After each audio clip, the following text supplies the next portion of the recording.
Commanders eager to deliver results on the battlefield will go to any lengths to secure the equipment they need. So why do some brigades, known for their effectiveness, lack Western weapons? I look at some other units, and I can't figure out why they don't have Western equipment. Still, we'll do whatever it takes to get it. Russians captured a Leopard recently, paraded it around Moscow. They'll probably modify it, send it back against us, or make some knockoff version. Then we'll capture it and voila, Azov has Leopards, courtesy of Russia's transfers. Of course, that's sarcasm. But humor runs out quickly when your troops are being hit and you've got nothing to hit back with. Commanders are forced to use every method and ounce of experience to protect their soldiers. How do they preserve their forces in the face of equipment shortages? And where is Ukraine's domestic production in all this? People are our greatest asset. A commander's first duty is to respect and do everything possible to save the lives of their soldiers while creating favorable conditions for mission success. This is the commander of Ukraine's ground forces, and he knows what he's talking about. Back in 2014, a video of his flying BMP went viral worldwide. When the driver reported there was a barricade over a meter high in front of us, he asked, "What do we do?" I told him, "We storm it. Go forward." That was enough? That was enough. The video went viral around the world. Hit like if you remember that video, and for those who don't, hit like anyway. At that time, separatists were driven out of one of the largest cities in Donbas. This experience, combined with a creative approach, allowed the general to lead multiple victorious campaigns while saving the lives of his troops. Lessons learned before 2022 are helping other commanders too. Recognizing the enemy's overwhelming advantage in artillery and manpower, the commander of the K2 unit was among the first to integrate drones into combat operations to protect his soldiers. I've personally been flying a Mavic since 2017. Back then, I was still a lieutenant. I always said drones are the future. By the way, we have a whole video on our channel about the evolution of drones as a weapon. These units' tactics are standard in 2024, but they've been refining them for years. With artillery shortages and gaps in infantry, drones are filling the void. We have to find alternatives, so we're obviously using drones today in roles where heavy artillery should be operating. These FPV drones and nighttime copter bombers are all we have. If we had Lancets, we'd be hitting the enemy so hard their fur would curl up at 75 miles out. Artillery shells and mines remain one of the most scarce and sought-after resources in Ukraine's armed forces. According to the commander-in-chief of the Ukrainian Armed Forces, Oleksandr Syrsky, the current ratio of artillery shell usage on the front is 3-to-1 in Russia's favor. For example, 45,000 Russian shells to 15,000 Ukrainian ones in July and August. At the start of the full-scale invasion, the disparity was far worse. However, the destruction of enemy artillery systems and support from allies has somewhat improved the situation. They've used everything against us except nuclear weapons. The sheer amount of it is measured in tons, not individual shells. There's no other way to put it. Even the shells supplied by Ukraine's allies are not always of good quality. We've had cases where faulty ammunition didn't damage the enemy. A shell might detonate near them, but cause no casualties. Maybe some concussions at best, but even that's rare. To minimize such incidents, Ukrainian forces have been modifying their ammunition themselves. Some of these life hacks toe the line between safety protocols and sheer insanity, all in the name of helping the infantry. You've probably heard that ammunition has an expiration date and needs to be disposed of. In reality, you can disassemble it, replace some components, and put it back into storage. Now, we're the guys who never served in the military, but have learned to take ammo apart, rewire it, and even order replacement parts. Despite the success commanders achieve through ingenuity and planning, their most valuable asset is the respect of their troops. For any infantry commander, the greatest reward is the respect of the infantry.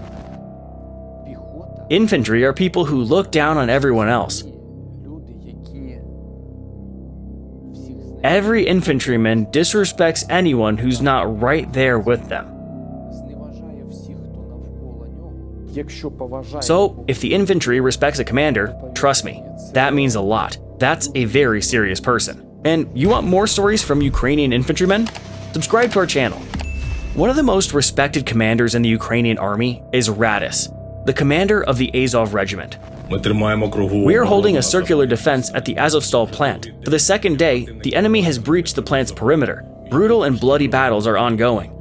I am proud of my soldiers, who are putting forth superhuman efforts to hold off the enemy assault. His troops followed him into encirclement and captivity, but this only earned him even greater respect. When Radis entered the detention center, the Azov soldiers lined up and he shouted, "Glory to Ukraine!" They responded in unison, and all the guards themselves. Overall, most Ukrainian commanders, with a few exceptions, go to great lengths to protect their troops. But what do we know about Russian commanders? When we fought against Wagner, they were throwing personnel at us in waves. I calculated that our brigade alone was eliminating 40 to 50 of them per day. Every single day for 9 months. Russian losses are significantly higher for several reasons. First, they are on the offensive. Conservative estimates suggest the attackers' casualty ratio is at least 3 to 1. However, Russian tactics and command styles differ starkly from Ukraine's. Despite their larger stockpiles of weapons and resources, Russian commanders often treat their soldiers with far less care. The enemy has a huge advantage in manpower, a massive one, and they don't care about their people. Sending 100 men to die in one area is nothing for them. That's standard practice. For us, we try to protect every life. The most important thing is evacuating our wounded. Right now, the challenge is even retrieving the bodies. Though dissatisfaction with direct command is occasionally voiced in the Ukrainian army, the situation is notably better than among the Russians. The picture is clear. Ukraine's front lines are held together by the motivation, enthusiasm, and professionalism of its infantry and commanders. Even amid relentless assaults from an enemy with a different approach to war, Ukrainian commanders face a critical shortage of personnel and, of course, ammunition. This brings us to an important question. Where is Ukraine's domestic production? There has been some progress on this front. Ukroboronprom has announced the production of 125mm ammunition for tanks. Manufacturing has been established jointly with NATO partners and relocated outside Ukraine. This marks the 5th type of ammunition reported to be in production by Ukroboronprom, including 82mm and 120mm mortar rounds, as well as 120mm and 152mm artillery shells.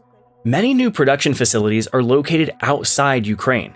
To ensure the safety of workers and civilians, these factories are often set up in neighboring countries. Interestingly, some foreign manufacturers are opening their factories within Ukraine as well. For instance, the first factory of the German defense giant Rheinmetall is already operational in Ukraine, with plans to launch a second one soon. In total, 4 factories are planned. This level of activity hasn't gone unnoticed. Rheinmetall's CEO was even targeted by Russian operatives. There are always risks in life, but as I've said before, freedom and democracy are so important that people must continue to fight for them. We don't want to live under dictatorships. We want to live in freedom, and for that, we must stand our ground. I'm not afraid of it. One particularly noteworthy facility is a secret factory producing maritime drones. Take a look at the material they're made from. Is this plastic? That's what everyone says, plastic. Go ahead, try hitting it with a hammer.